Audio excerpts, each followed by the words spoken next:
Buenos días, me da mucho gusto estar el día de hoy con ustedes. Es lunes 27 de agosto del 2018 y hemos preparado el día de hoy un par de temas que nos parecen muy relevantes para esta semana, para poder trabajar esta semana. Y quisiera comentarles primero, agradecerles primero a las personas que asistieron ayer a nuestro taller de constelaciones familiares.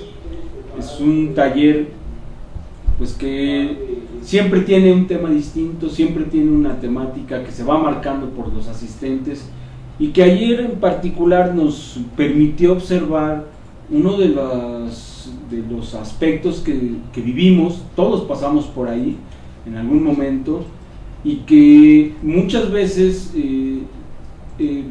no podemos sobrepasarlo, y se vuelve como una forma de enfrentarnos a la vida, de enfrentar lo que nos sucede y tratar de resolver todo lo que pasa desde este punto. Pues muchas veces es muy complicado, y me refiero a la posición que a veces tenemos de sentirnos víctimas de lo que nos está sucediendo y estar totalmente atrapados en este drama.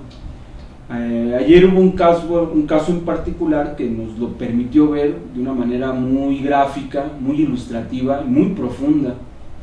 Es una clienta que tiene un problema con una hija muy joven que quiere irse a vivir con un hombre mayor.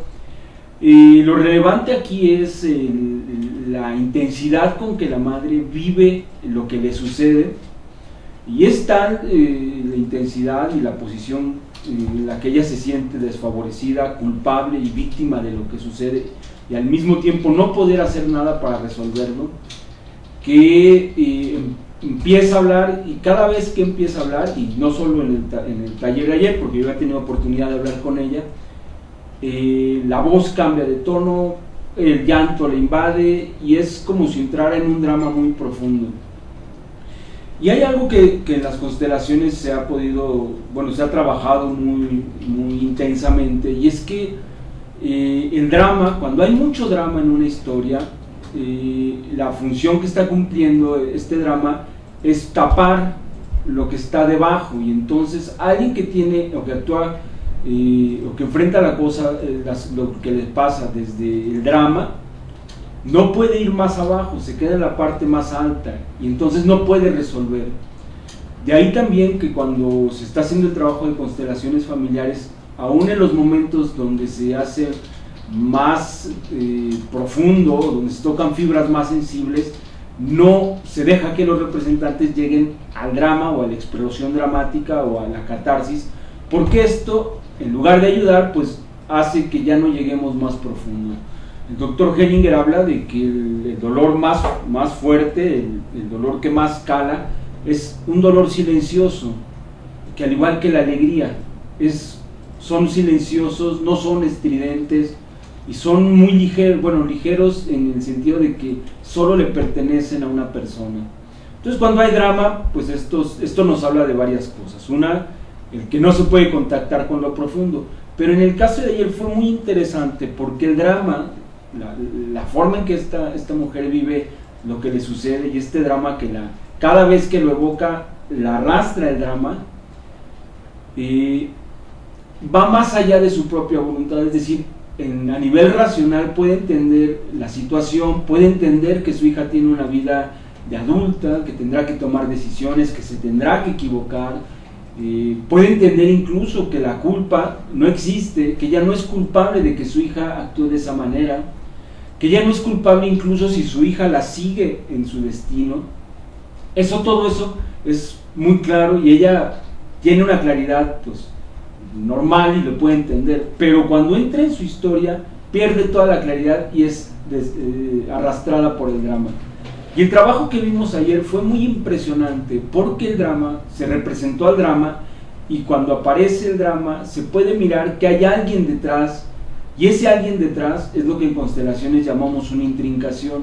Es decir, estar vinculado a un ancestro y vivir algo muy similar, es decir, seguir a este ancestro en algo que no se pudo resolver, y que en este caso, en la representación, se pudo ver que lo que este ancestro vivió, tuvo que vivir, fue tan doloroso, pero tuvo que ser vivido de una manera callada, es decir, para poder sobrevivir lo tuvo que callar. Y un ancestro, un descendiente, que ahora es esta clienta que fue con nosotros, lo vive de una manera, pero digamos en la parte opuesta de la polaridad, que en lugar de vivirlo de manera callada, tiene que entrar en drama para poder contactar con lo que le está sucediendo. Y fue muy impresionante ver en la constelación cómo al aparecer el ancestro y poder hacer esta reconexión, esta reconciliación, la cliente puede avanzar y entonces hay una reconciliación profunda, un desenlace, y bueno, la constelación termina.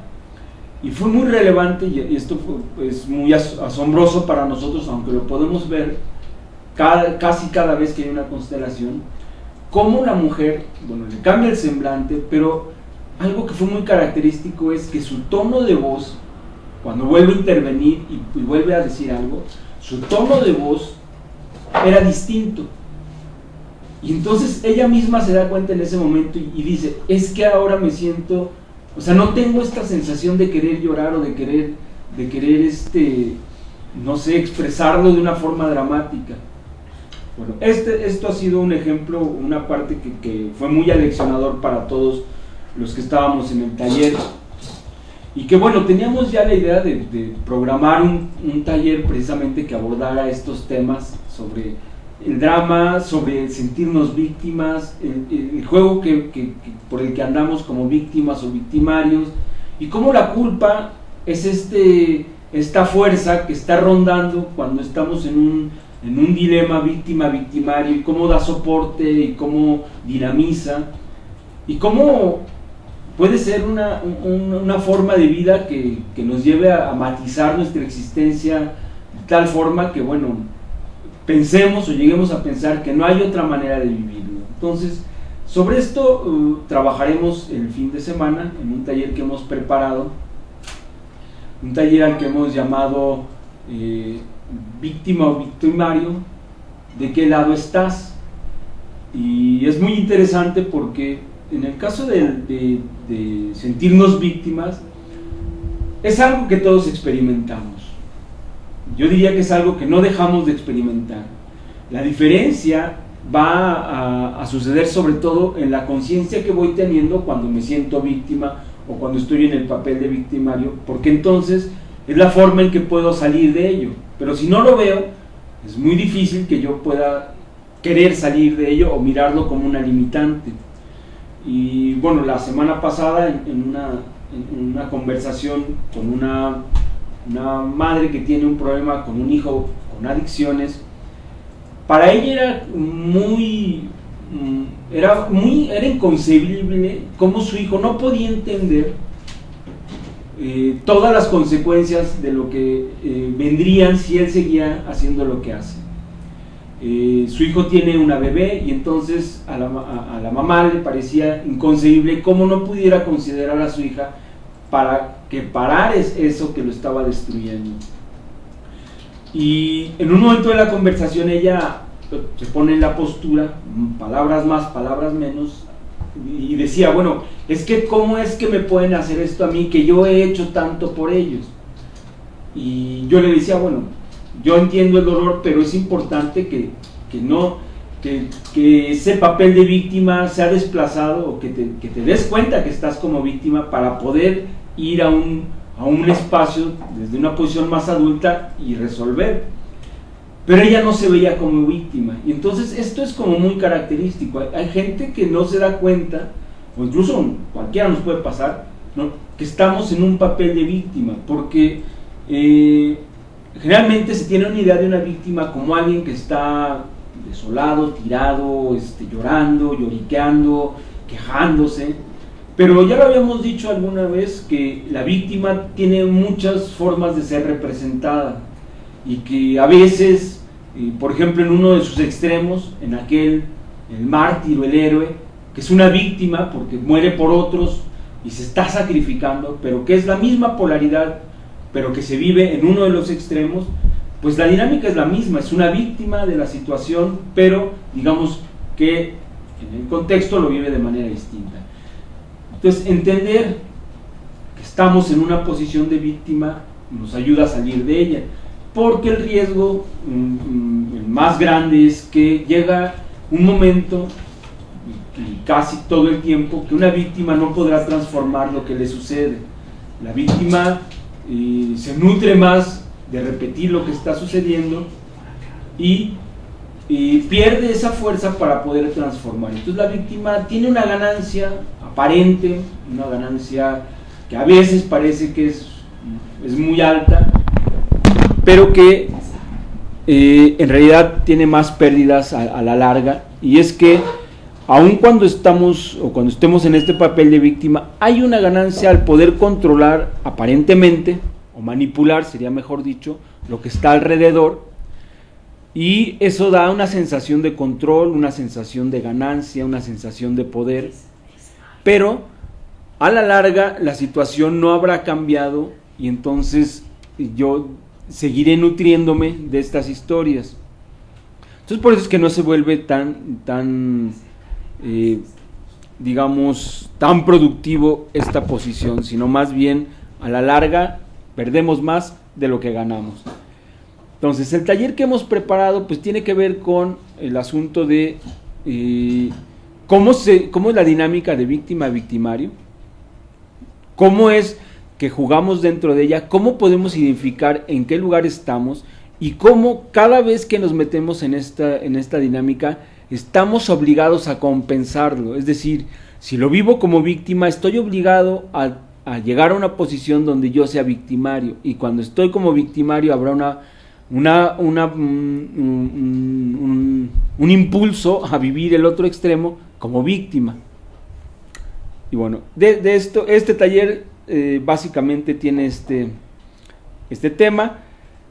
Vamos a trabajar con ejercicios sistémicos, vamos a explicar la dinámica profunda. Es un taller, en esta ocasión es un taller corto, son 4 horas. Estaremos trabajando de las 10:30 a las 2:30, y pues nos dará mucho gusto que nos acompañen. Nos hemos dado cuenta que esta es una de las comprensiones que más libera a la gente, y entonces pues nos estaremos con mucho gusto de compartirlo. Quiero también comentarles también el anuncio de nuestro taller largo que está programado para el mes de septiembre. Este es un tema que nosotros hemos trabajado de manera, sobre todo a través de constelaciones, y en alguna vez como un taller, pero ahora hemos juntado suficiente información y bueno, ya también un acercamiento con nuestra entrenadora para diseñar un taller sobre la mirada sistémica acerca de la obesidad y del sobrepeso. Es uno de los temas más hablados, es uno de los temas más comunes, es uno de las problemáticas más actuales, y que va con un gran crecimiento, y que visto desde lo sistémico pues es una dinámica multifactorial. Es decir, incluso dentro de lo sistémico hay diversos factores que pueden estar ocasionando que este problema esté presente, y lo vamos a abordar en un taller largo precisamente por esta serie de factores que lo van complementando. Yo los invito a participar en él. Es una experiencia profunda porque es un taller largo, pero es muy, muy transformador. Y bueno, iremos avanzando en este programa pues con algunas cápsulas de información acerca de este tema para que ustedes vayan enterándose. Es 23 de septiembre, es domingo 23 de septiembre, vamos a trabajar de 10 de la mañana a 6:30 en nuestra sede de la Colonia Condesa, Nuevo León 217, primer piso, en la Ciudad de México. Pueden mandarnos algún mensaje si necesitan más información, y estaremos dando anuncios acerca de ello.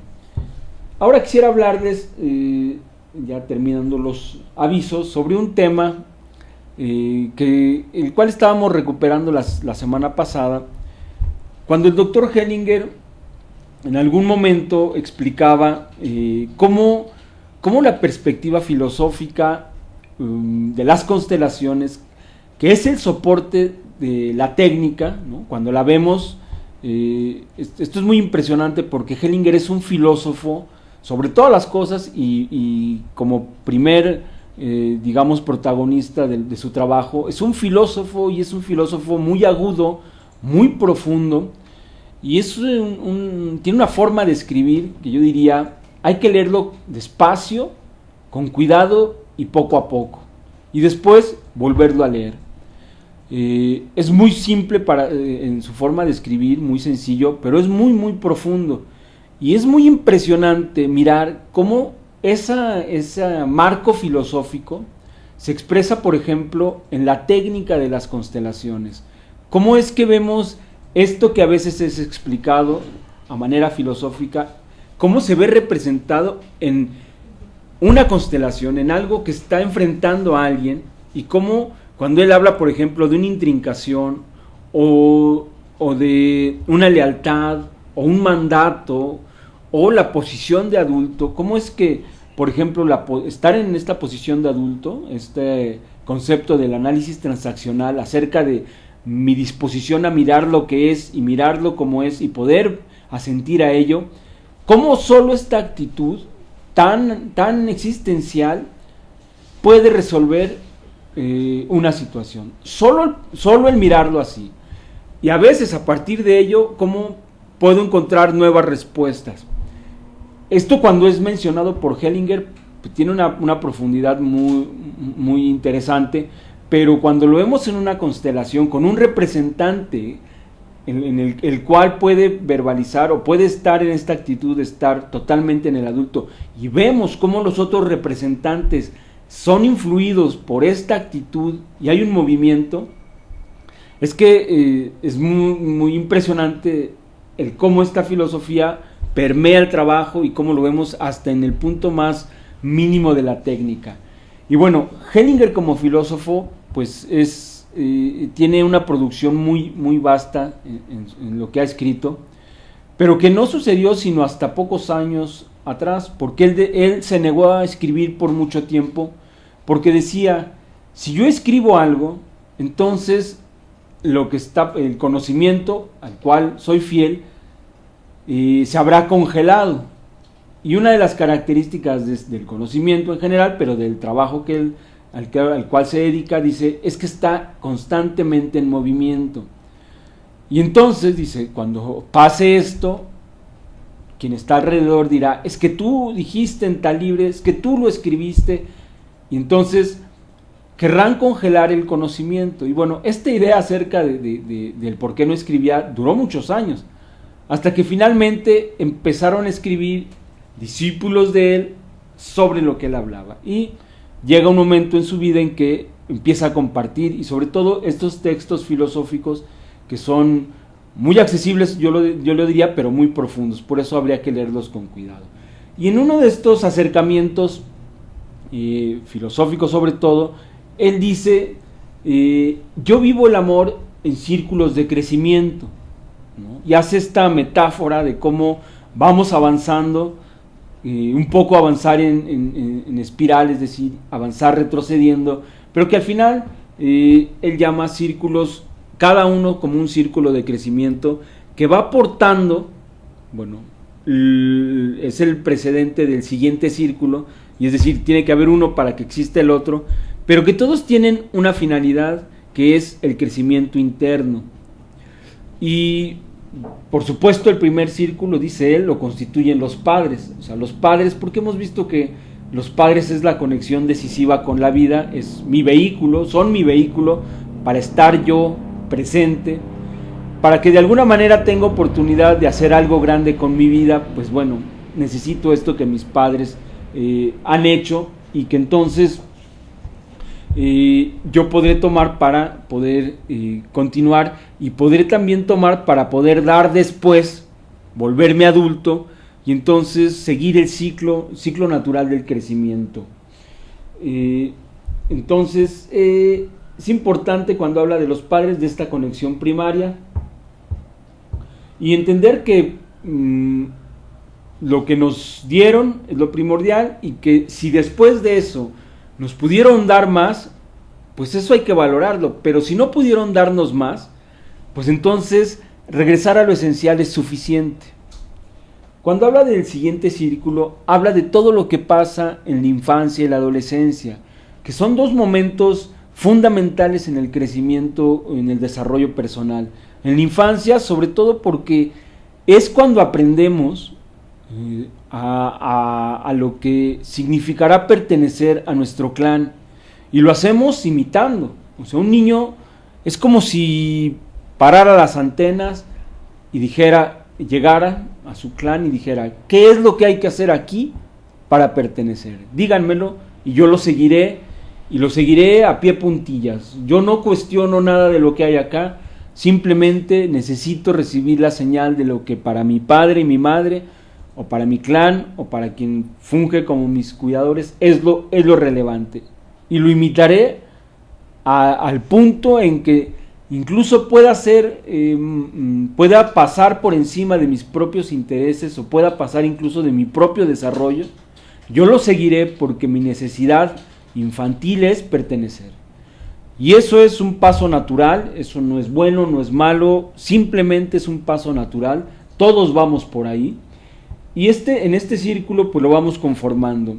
Cuando avanzo hacia lo que sería la adolescencia, que es el momento en que empiezo a gestionar mi autonomía, y que me llevará pronto, debiera llevarme pronto a un punto en donde yo pueda hacerme cargo de mis emociones, de mi mundo material, de mi salud física, de mi salud mental, de todas mis necesidades en todos los ámbitos. Y se diría que estamos siendo preparados para ello. De hecho, en algún momento, si pensamos de las funciones primordiales que tenemos como padres, pues una de ellas es preparar a los hijos para la autonomía, es decir, prepararlos para que se vayan. No prepararlos para que se parezcan más a nosotros, tampoco para que tengan lo que nosotros no tuvimos o sean lo que no fuimos. No. Básicamente es cómo te preparo para que seas autónomo cuando llegue el momento de serlo. Entonces, este paso está marcado por la adolescencia, que la vemos muy claramente cuando un hijo empieza a buscar su identidad fuera del ámbito familiar y le empieza a buscar con sus iguales, ¿no? Esto marca claramente cómo la adolescencia está anunciando un proceso natural de crecimiento que es la autonomía. Y entonces, en la medida en que el hijo esté más conectado con sus padres, en los términos de que pueda tomar lo que ellos le dan, va a ser más fácil que él pueda lograr la autonomía.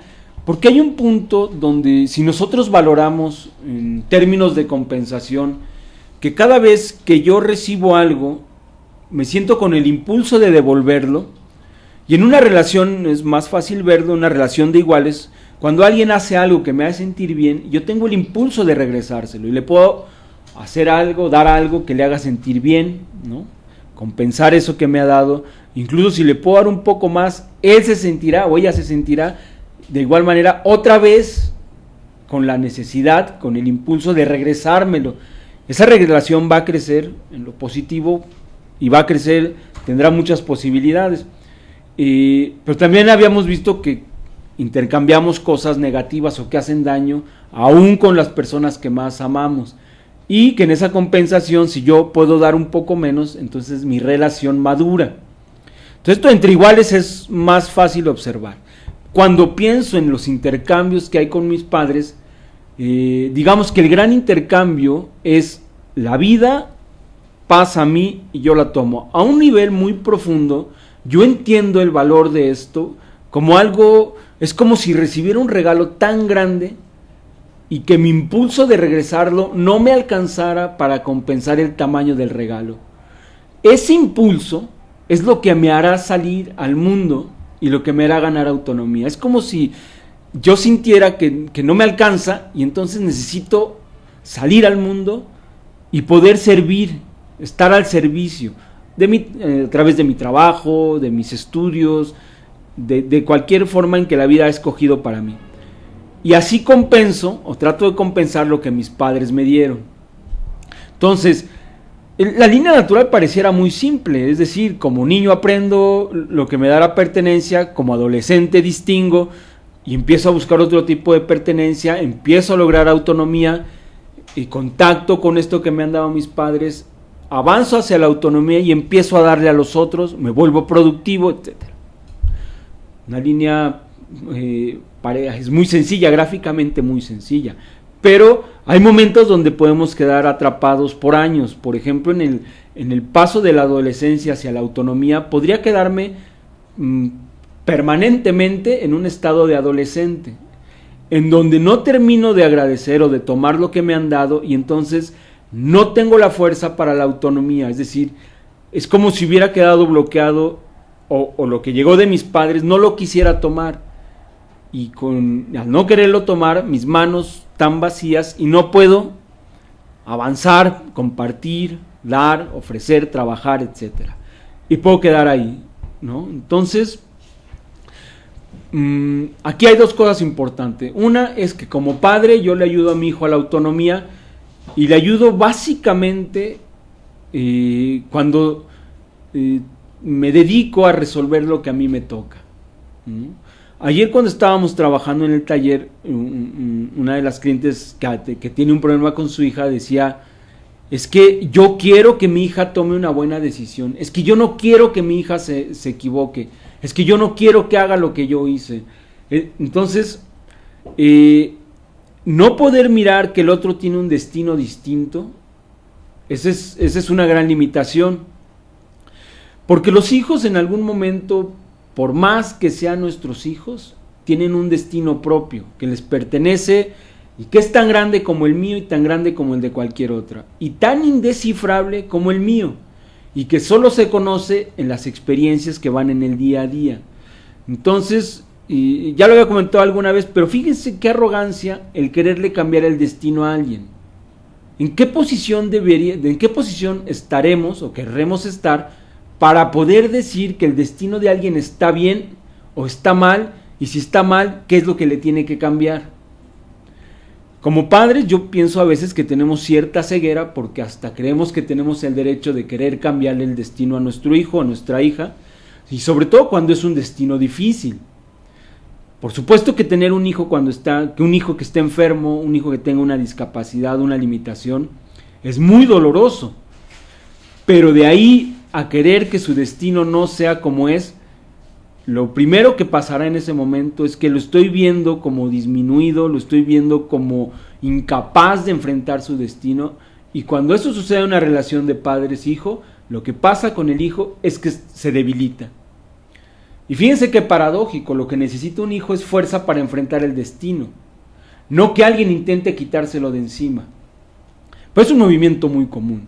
Y bueno, esta posición es donde un padre, y ayer preguntaba esta clienta, bueno, pues ¿qué hago? O sea, ¿qué hago si lo que quiero es que no viva esto? Y, bueno, entienda que ella tiene un destino distinto, que hay que honrarlo, es decir, hay que permanecer a raya. Porque como padre, ¿qué necesito para con mis hijos? Pues la mayor empatía, y la mayor empatía no es, o consiste básicamente en estoy a tu lado para todo lo que necesites, pero estoy a tu lado.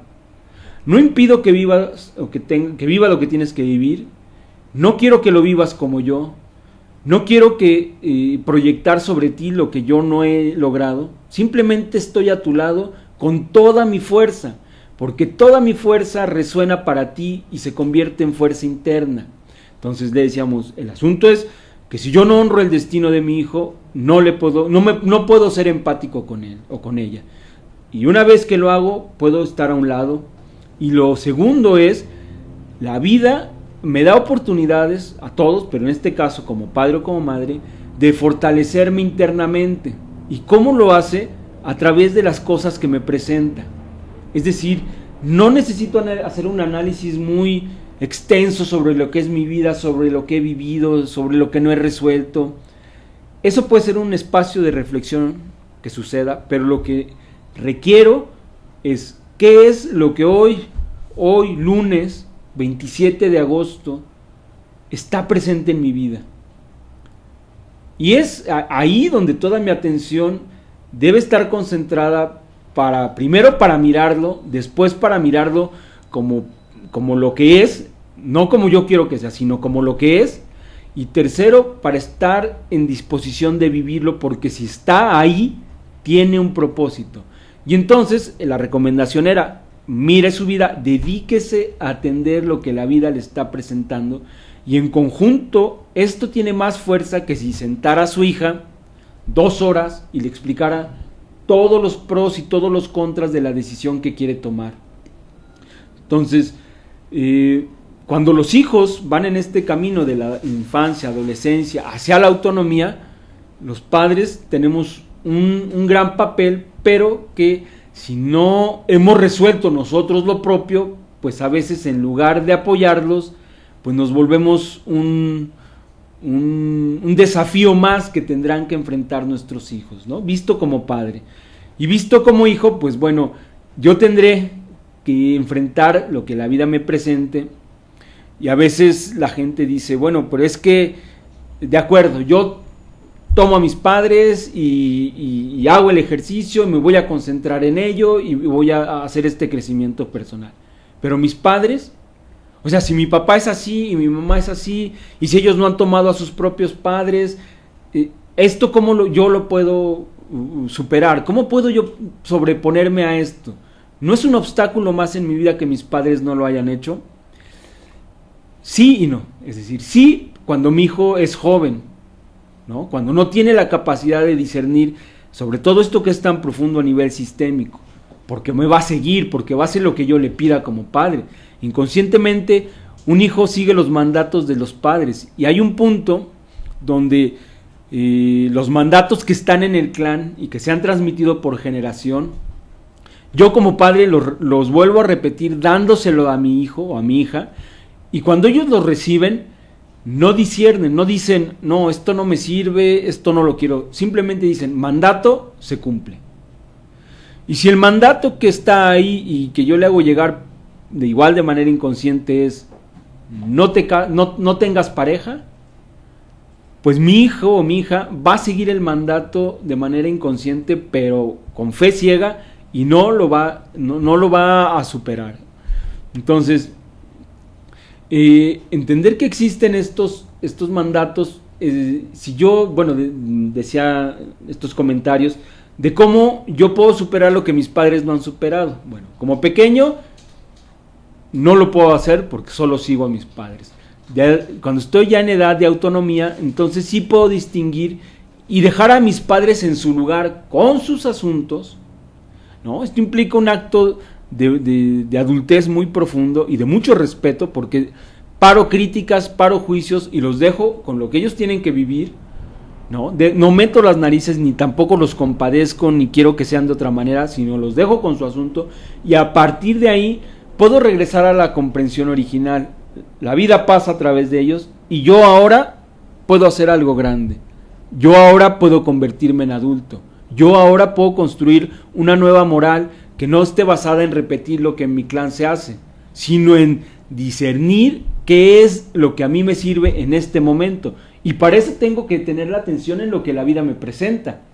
Porque si estoy anclado al pasado, ¿cómo puedo ver lo que la vida me está mostrando? Entonces, otra vez regreso a este punto de la presencia, y de que es ahí donde podré entender lo que me toca, y con mucho respeto dejar a mis padres en su lugar y ir por mi autonomía. Y ese movimiento tan simple, aunque a veces requiere mucha disciplina, a mí en cierta forma me libera de esto que yo podría pensar que mis padres se ponen como obstáculo, porque los pongo en su lugar y entonces puedo ir más allá. Por supuesto que a veces estos destinos son los más difíciles, los más cargados, pero ya lo hemos escuchado muchas veces, y Hellinger también lo dice, que una infancia difícil siempre prepara un destino grande. Entonces, eso también que sirva de referente para poder mirar nuestra vida. Entonces, en este segundo círculo de la infancia y la adolescencia, después de él, habla del círculo de dar y de tomar, o de dar y recibir. Hay un punto muy importante cuando está hablando acerca de de las relaciones que voy teniendo con mis padres y de lo que voy aprendiendo en mi clan, y es el asunto de entender que todos los clanes han construido una moral que rige las creencias, o que está regida por creencias, mandatos, repeticiones, permisos, etcétera, y que es como un código que está ahí escrito, no se ve, pero todos lo seguimos, y está basado, digamos, en lo esencial, en una moral que llama Hellinger arcaica o infantil. ¿Por qué? Porque consiste solo en la repetición, ¿no? Repetición de mandatos, creencias, conductas, etcétera, y tiene como base la supervivencia. Es muy primitiva, supervivencia asociada a pertenencia a un clan. Es decir, estoy en el clan siguiendo lo que el clan me dice, y entonces tengo más posibilidades de sobrevivir. Es una visión muy arcaica y muy primitiva, porque en la historia esto lo podemos ver cuando los clanes tenían que salir, iban en grupos siempre para garantizar supervivencia, y el quedar fuera del grupo era quedar expuesto a la muerte, ¿no? Ya sea por inanición o porque un animal fuera atacado por un animal, pero era inevitable. Y lo sabían, o sea, sabían que una vez que se perdía la pertenencia, que se quedaba fuera del grupo, morirían. Está alojado en la memoria, en la parte de nuestro cerebro más primitiva, que todavía funciona y que todavía está conectado con las sensaciones que tenemos. Y entonces, esta pertenencia está ahí todo el tiempo.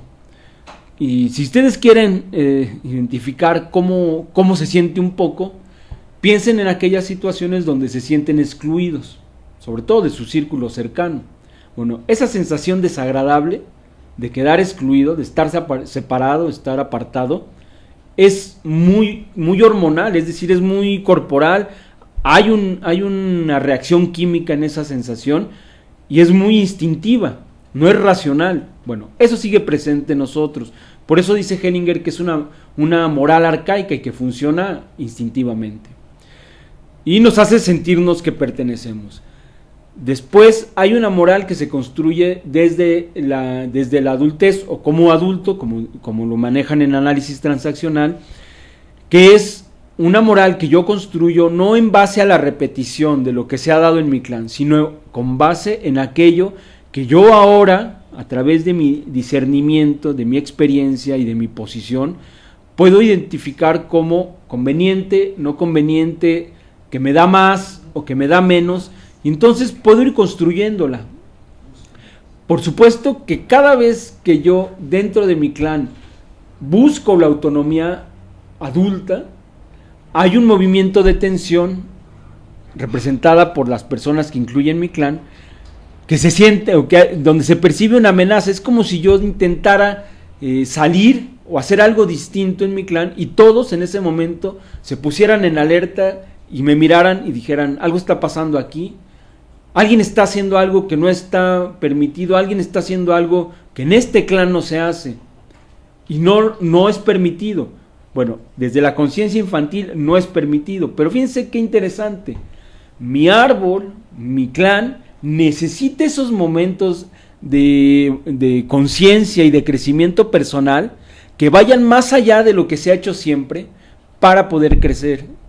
Entonces, ¿cómo el clan toma algunos que van empujando para el crecimiento, teniendo en cuenta que habrá otra parte que se resistirá a ese movimiento? Y es en esa tensión donde, si yo logro ir a donde mi impulso me lleva de crecimiento, todos crecemos. Y es también en ese momento, en esa tensión, donde puedo renunciar a crecer para quedarme en una pertenencia infantil con una sensación de agrado, es decir, como si descansara y como si dijera: pertenezco a ustedes. No importa si no crezco, no importa si no hago lo que deseo, no importa si no sigo mi voz interior, mi vocación, etcétera, pero me quedo con ustedes.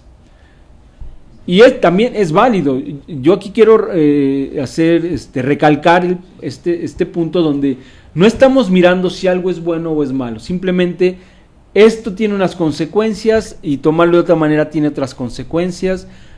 Uno va al menos porque hay menos crecimiento, hay contracción, y otro va al más, hay expansión. Pero todo está en las decisiones que puedo ir tomando con respecto a lo que pasa. Entonces, cuando hablamos de esta moral, la infantil o la moral de adulto, pues esa es una dinámica que va moviendo todas las relaciones en mi árbol genealógico. Y entonces, esto para hablar un poco de este tercer círculo del tomar y recibir. Y quería comentar esto porque cuando yo estoy en la moral infantil, mi mecanismo para mirar la vida, por supuesto es todo lo que valora mi clan, pero el mecanismo que utilizo para irme por la vida es, voy observando lo que me pasa y lo voy filtrando a través de esto que hago, esto que hace esta persona, ¿está aceptado por mi clan? ¿Es bien visto por mi clan? ¿Se parece a lo que mi clan dice que es correcto? Sí, lo incluyo. ¿No se parece a lo que mi clan valora? ¿No es importante? ¿O es rechazado por mi clan? Entonces yo lo excluyo. Y somos una sociedad básicamente excluyente. O sea, somos muy excluidores. Pero esa conducta de ir excluyendo en la vida viene de no poder superar una moral infantil y querer seguir perteneciendo a nuestro clan como un niño. Y bueno, piensen ustedes en cómo lo viven, o sea, qué tan rígidos son sus filtros, o qué tanto le hacen pasar a alguien varios filtros para poderse acercar a ustedes, ¿no? ¿Qué tanto aceptan a los diferentes? O aceptamos a los diferentes. Pero acuérdense que es a los diferentes de lo que nuestro clan dice. Esta referencia no hay que perderla de vista. La conexión que tenemos, la conexión sistémica más profunda y permanente, viene de nuestro clan. En el siguiente nivel, nuestro clan se une a otros clanes. Y entonces por eso es que a veces vemos que como familias vamos identificándonos con valores semejantes, ¿no? O con patrones de exclusión semejantes, ¿no? Es como quizás un poco en este país, bueno, casi en todos, pero hablando de este país, la mirada que se tiene hacia las mujeres, ¿no? Y cómo esta idea que en alguna vez la comentamos sobre si pensar que la mujer tiene menos valor que el hombre, que es una idea que probablemente si hacemos una encuesta la gente diga no, valen igual, vale. Pero hubo un momento en donde esto, como una dinámica de la relación entre hombres y mujeres, era muy presente y que queda en la memoria de los árboles.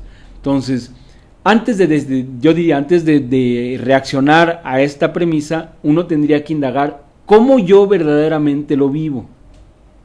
Porque a veces intelectualizamos mucho y con eso dejamos muy debajo lo que realmente está funcionando como una dinámica.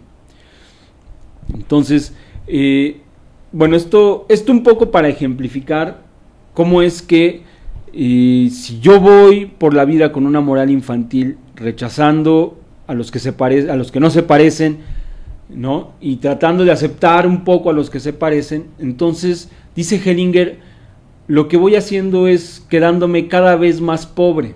Dice, toda persona con la que estoy enojada, la excluyo. Todo lo que reprocho, lo excluyo. Toda situación respecto a la cual me siento culpable, la excluyo. Y cada vez me hago más pobre y más pobre. Entonces, este asunto de excluir, que es muy común, yo les sugeriría como ejercicio esta semana que miraran qué tanto excluyen a la gente, porque cuando somos muy excluidores, ya lo habíamos dicho, el primer filtro, al primero que excluyo es a mí mismo, y lo que hago es excluyo a mis padres, es decir, algo de ellos rechazo, después me excluyo a mí, ¿no? Y después excluyo a todos los demás.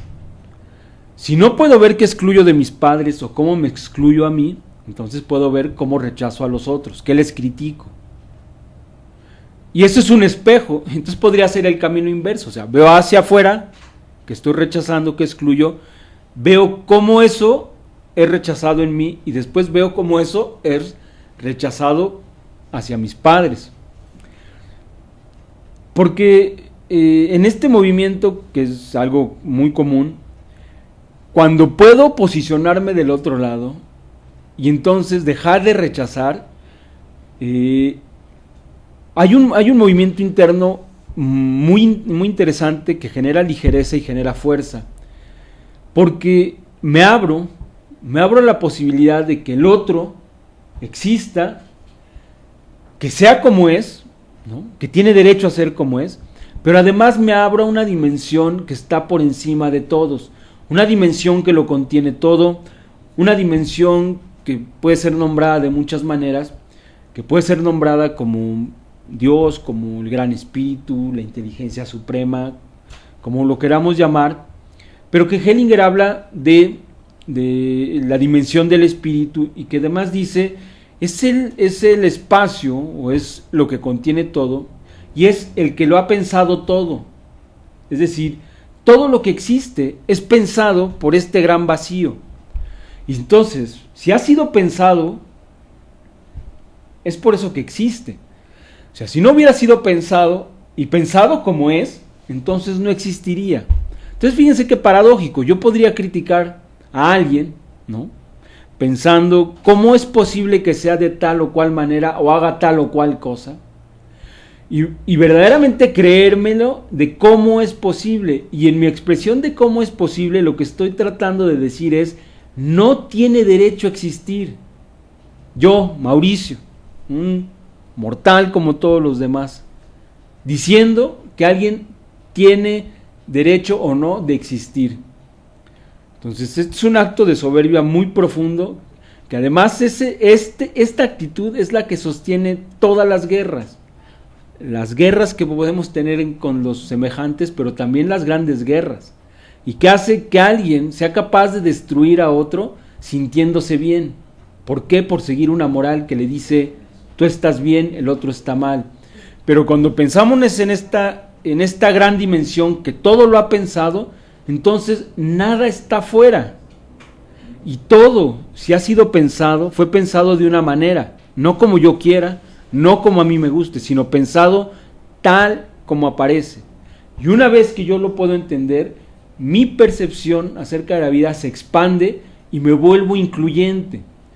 Y alguien que es incluyente es alguien que está dispuesto a dar, a recibir, a compartir, a colaborar, a estar con otros.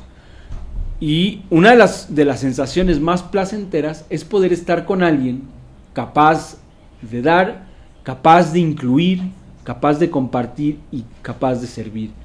Entonces, el asunto de incluir y de excluir, pues, es fundamental para que nuestra vida tenga un matiz muy, muy distinto, ya sea que esté en el lado de excluir constantemente o de abrirme y empezar a incluir todo. Y esto no quiere decir que tenga que estar de acuerdo con todo.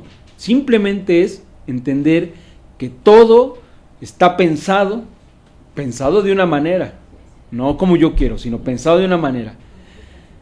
Y aunque no lo entienda yo, tiene ese derecho a existir porque está existiendo. Y de ahí también es que yo, en estos puntos, en estos desafíos que tengo, en estas experiencias difíciles que tengo que enfrentar, o conductas repetitivas en mi vida, o intrincaciones que no puedo resolver, también me doy cuenta que todo lo que vivo, todo está al servicio de la vida.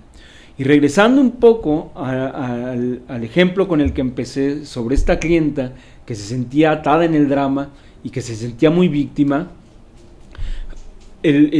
a veces el riesgo es que cuando la gente lo empieza a mirar, entonces se empieza a sentir culpable de haberse sentido víctima, y entonces vuelve a entrar en una dinámica de culpa.